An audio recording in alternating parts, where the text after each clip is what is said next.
Hello and welcome. I'm Blair Blackwell, and this is the Daily Market Brief. Let's catch up on what's moving in markets today. Good morning. It's Monday, January 19th, London Open Prep. Let's start with what's moving markets this morning. Geopolitics is in the driver's seat as Washington threatens new tariffs on Europe tied to the Greenland saga, pushing investors towards safe havens, while a quiet data slate in Europe and a U.S. holiday put the focus on Canada's inflation later today. The big story again is trade. The White House has floated tariffs on a wide range of European goods, starting in early February, rising further mid-year unless a deal on Greenland is reached. Europe has flagged a large retaliatory package that could be activated in early February. Futures point to a weaker start for equities, risk appetite is softer, and the U.S. dollar is on the back foot.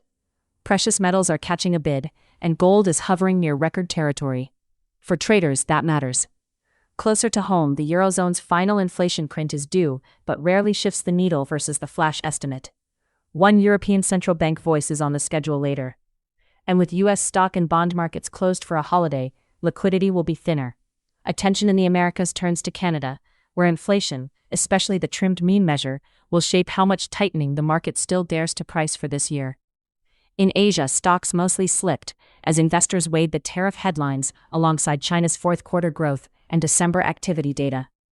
Two structural signals out of China are worth noting. The birth rate fell to a new low, underscoring longer-term demographic headwinds, and coal and gas power output declined for the first time in a decade, a small drop overall, but striking against rising electricity demand as wind and solar scale up. In energy, West Texas crude is steady above the high 50s, with easing Iran tensions offset by broader risk aversion. And the Philippines reported its first major gas discovery in more than 10 years, a modest but meaningful boost to near-term supply security. Turning to currencies and commodities, the dollar index has slumped, with the greenback underperforming broadly. The Swiss franc has gained as investors seek safety, while the Japanese yen retains a positive bias amid warnings of possible intervention and a still hawkish tone from the Bank of Japan. The Australian dollar is firmer after a domestic inflation gauge ticked higher and as China's economy expanded in the fourth quarter. Gold is clinging to gains near all-time highs on the flight to safety. Oil is range-bound. Looking ahead, it's a light European calendar beyond the Eurozone's final inflation and an ECB appearance, then Canada's inflation in the North American session, with the U.S. closed. Through the week, keep an eye on Davos headlines for any hint of tariff de-escalation.